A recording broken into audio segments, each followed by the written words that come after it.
I see strife all around me, no one taking the blame, everyone cursing someone else's name. My brother, he just told me, enough is enough. Thank you. Yeah, my name's Neil Public, and I'll give you a little bit of a background on who I am, very briefly. I sprung from Occupy London. I'm a veteran of Occupy London, the campaign where we pitched the tents over the banking crisis. And in the last year, I've built an environmental impact study on fracking up in West Yorkshire that began brought the fracking industry to a halt for a little while. Most of this year I've been involved in chasing paedophile MPs. A lot of my work is involved in bringing people like Jana and Leon Britton to justice. Trouble is, I'm having a bit of a problem with that because I keep skipping over to Tel Aviv, so I can't deal with that at the moment. But over Christmas, what I was doing was doing what we called the Homeless Initiative in Nottingham. Now this was a very clever initiative, which I'm hoping Leroy will pick up on. I listened very much to what Leroy was saying. I think I have some solutions for him. You see, the thing is, I am sometimes a spokesman for the biggest gang in the world, and that is the public. That's you guys. When you feel strongly about something, I use the persona Joe Public to make it go national and to bring the public nationally behind a campaign. That's what happened in Nottingham when on Christmas Eve we met a homeless guy who had nowhere to go, and we pitched a tent for him on a brand new pedestrianised high street. Right outside the council offices, and said, why is this man out in sub-zero temperatures when he should be in a hostel? They didn't respond. But over the next few days, 24 homeless people arrived, and the public donated 24 tents, loads of sleeping bags. The local public came down, set up their dinner tables, and brought down big urns of soup. They brought clothing, they stayed, and in fact the public put on high-vis jackets of a night time and stood guard around those tents so that no one would slash them, no one would burn them, no one would kick them while they bring their tents. All of these things happen when you're homeless, if you're lucky enough to have a tent, that is. Most of the vulnerable people that came to us had nothing but a sleeping bag at best. But we housed them right outside the council offices for 2 weeks, right over the Christmas period. We were on public land, so it's a civil matter. And because we policed the site, day and night, we set up CCTV cameras covering the entire tent area. And we had officers working all night, every night, to make sure those people had a great Christmas. There was a tree set up for them, members of the public bought presents. The local shops were supplying hot food for them of the night time, 20 odd meals coming down, all hot, ready to go. This is the power of the public. It doesn't matter what politics you follow.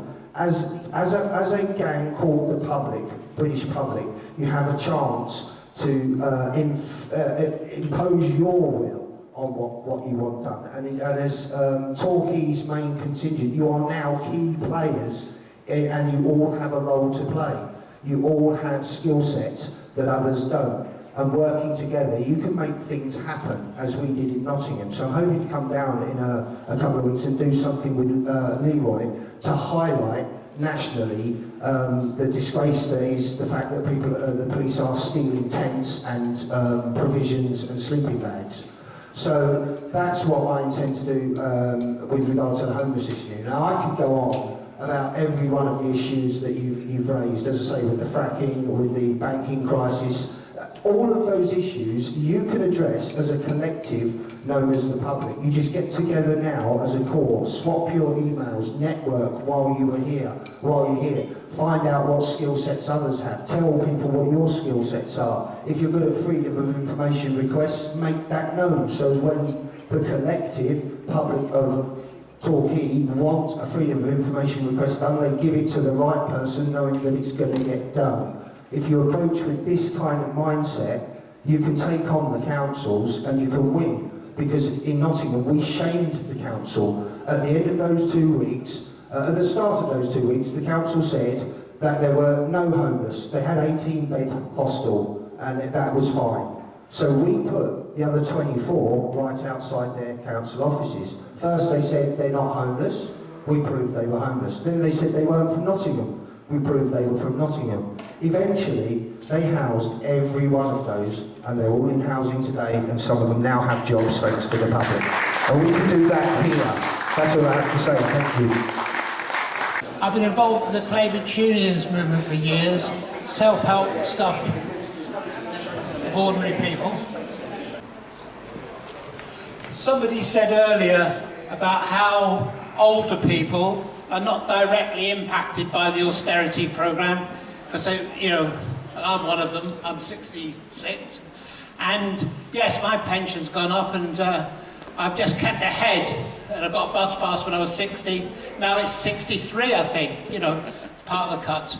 But we're all affected by austerity. What I wanted to say, but today a lot of people just mentioned benefits and the issues around benefits and poverty, and the lack of take-up in Torbay is incredible. The lack of take-up of benefits is incredible. Some time ago, somebody from Torbay contacted Totnes Claimants Union, having trouble with their housing benefit, accused of being overpaid. We looked at it using what they call, in welfare rights terms, the Bible. Sorry, Mike, but this is the Bible of benefits, yeah? It's renewed every year, and every year someone in Totnes pays for it to be renewed, so we're up to date. We looked at this chap's case, but hang on a minute, they made a mistake here. So we came to Torquay, we came to the connections office with him. We had an interview under caution being recorded by 2 investigating officers from Torbay Council. When I pointed out that he hadn't been overpaid £2,000 odd, they had made a mistake, they were underpaying him. They said on record, on the recording, that they're investigating officers, they don't understand benefit law.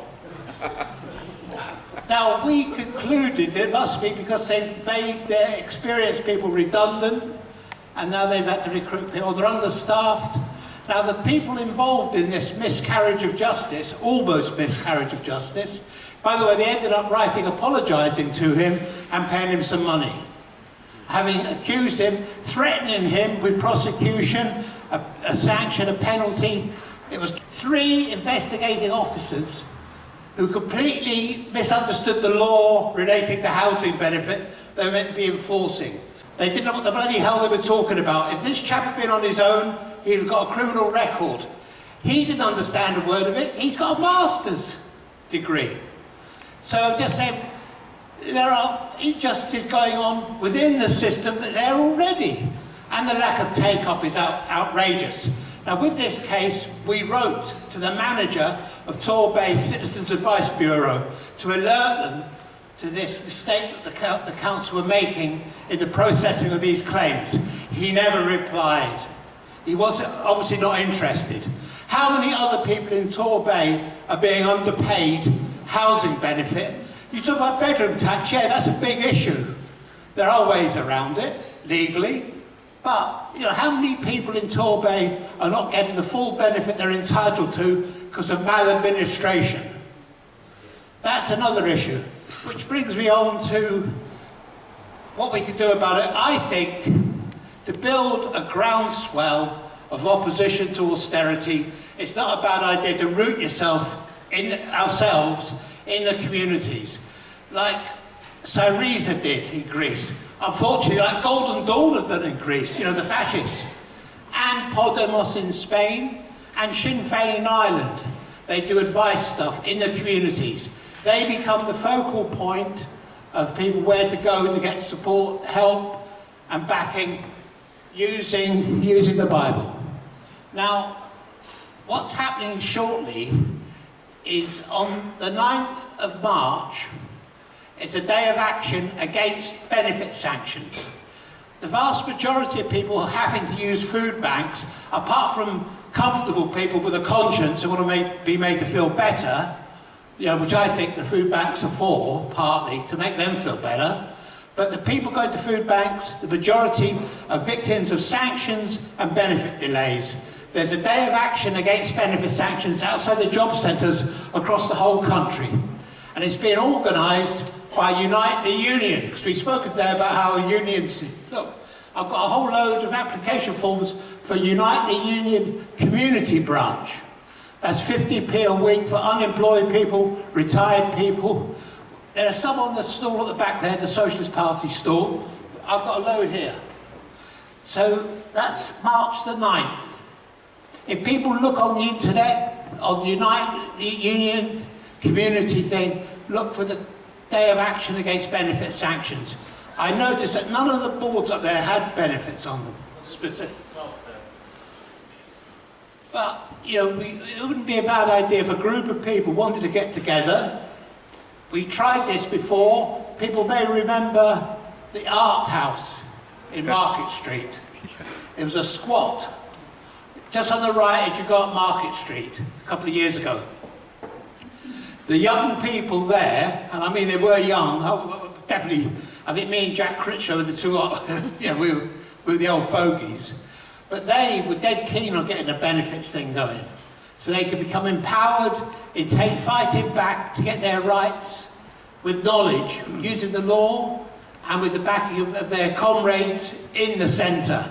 Unfortunately, the centre got trashed by the local authority. It was repossessed by bailiffs and they lost their art place. I don't know what it is now. People here would know.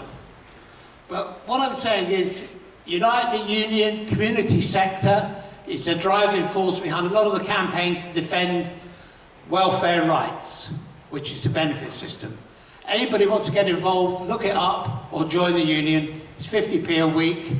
And I really think if something could come out of this sort of meeting, a little group of people start doing this stuff, you could actually put a real foothold in the community and start changing the culture, because people say, oh, those are the people who know about the benefit stuff, you know, rather than just being abstract politically. All right, thanks for listening to me, and I hope you see people on the 9th, because there's only one job centre here now, and that's down the road here, but there'll be one in Totnes. Last time we did it at Newton Abbot, I was with Sean and another chap from the trade union movement. Thank you.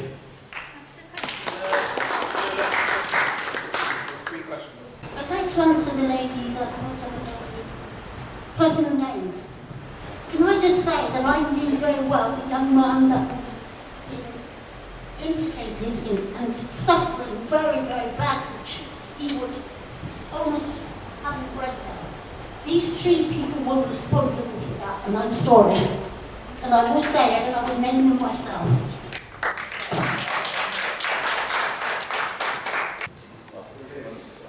Just coming back to what Alex said about doing something practical, really. I've lived in Torquay all my life, which is quite a long time, and I'm quite aware that opposite the police station there's quite a large frontage now with somebody's head on the end. It seems to be quite easy to spot and everyone seems to know it's there. I'm also aware in Market Street there's a purple shop as well. A lot of people seem to be aware that that's there. What I'm looking for is a high profile of the other places that people know where to go. Like, there used to be trades council places that people go to as a social place, and that would be a good place to meet, explore, and have those drop-in sessions and things.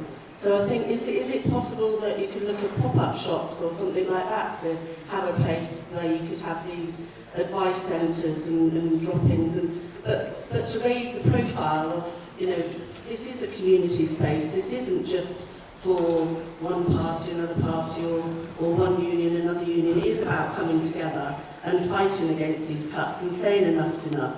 But come here for advice on your... I don't like the word benefit because it's not a benefit. It's a support that's there. And to have that one-stop shop that people know where to go to get some support and help. The difficulty is finding the funding, I guess. But I don't know how pop-up shops work and if that's something that's possible.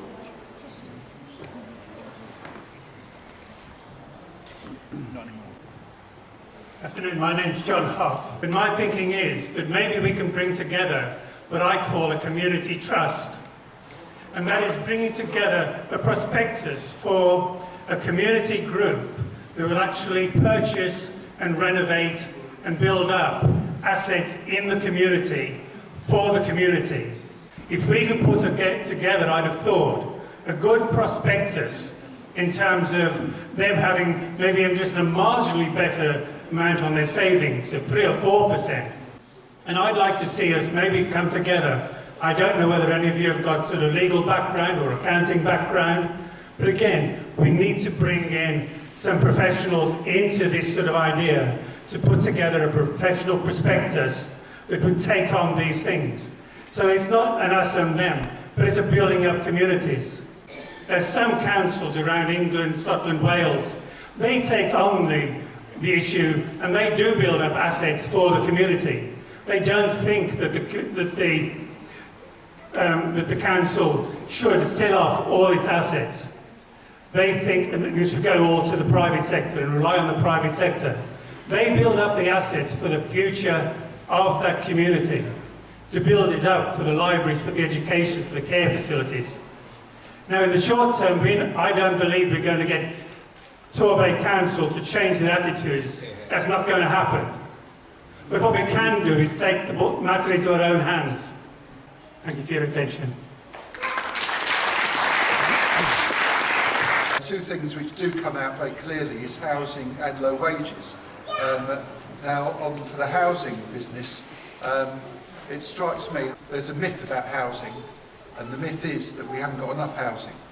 I looked at the figures not so long ago, and in the southwest, if you look at homeless people and empty houses, and if you match the two together, each homeless person would get a choice of getting offered 10 properties to choose from. That's how many empty properties we've got. A lot will be second, third homes. A lot will be developers just sitting on them, doing nothing with them. Finding out the overall numbers can't be that difficult. There's going to be, the council should be able to release the figures on how many second home council taxes are paid. That'll give us some idea. And there's the complete embarrassment factor, because even the Tories, to be honest, I'm ignorant to a lot of these statistics. It's only, and the guy who does the stuff on the streets, a complete eye-opener. Now, if that information gets across, it's bad for tourism, it's bad for the Tory council, but the embarrassment factor must be enormous. If we can say we've got X number of empty properties, and it's not just the properties, you can do stuff with office blocks which are standing empty for any length of time. They can be converted into housing, albeit maybe temporary. It's finding out where this stuff is sitting there empty, not being used for anything. And there's probably people sleeping in the doorways of these empty properties. That's absolutely outrageous. Squatting in business properties is still, well, I say legal, because they outlawed squatting in residential places. You know, as individuals, we can look down our streets, see these empty properties. The place which is, I mean, I knew nothing about the rogue landlord, or Rackman's, it was called once upon a time. I knew nothing about this one in particular, but just the sheer embarrassment factor, you know, to vilify this person who's putting these people through awful living experiences, just because you have housing benefits, doesn't mean to say you have to accept shit. You know, it's not acceptable. And I think that it's something which it's a solid thing we can campaign over. Thank you. In Tory control Stoke-on-Trent, the council has dipped into £15.5 million reserves to maintain service levels in the short term. Could Torbay do the same? So this is a big question that we need to ask the council. It's the dipping into the reserves. So many years ago I was a councillor, and reserves are not always what we're told reserves are. We were told to keep it extremely secret what the real reserves are, but apparently general opinion is that that is around, that's about right, somewhere between, where is it?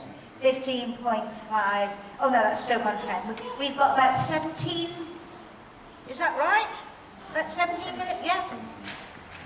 Does everybody think that's what Torbay's figures are? Nobody We don't knows. know until we ask the Chief Financial Officer. We need to We've ask asked the him and he's not 151 answering officer about the unusable reserves. That's the point. That's the point. The amount they're going to tell us they've got isn't going to go very far. Do we let people know how bad it is, and with the knowledge that those people will then suffer? So do we alleviate the suffering, or do we let the suffering happen so that people know what it is and where it comes from? It's something that's been happening all my life. I don't know the answer to it. Okay, well, my name is Robin Clapp. We have secured some victories, including just 2 months ago, forcing Bristol Council into a U-turn on the closure of 10 libraries. All the libraries are now open.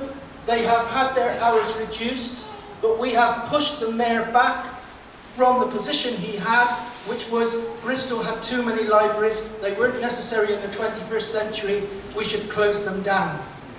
We have to, as everyone has said today, display unity around a programme that can reach out to the ordinary people who are in Torquay this afternoon doing their shopping, worrying about how they're going to pay their bills, rather than sitting here participating in this meeting. There is a huge disconnect between the professional politicians in Westminster and the ordinary people of this country.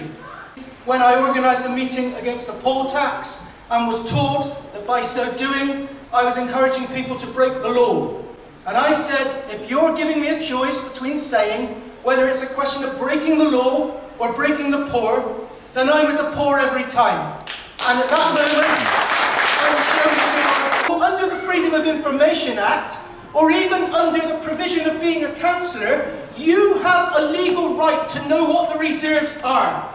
Just down the road in Plymouth, the Labour Council is dipping into reserves to do up a former social housing settlement to sell it off to the private sector.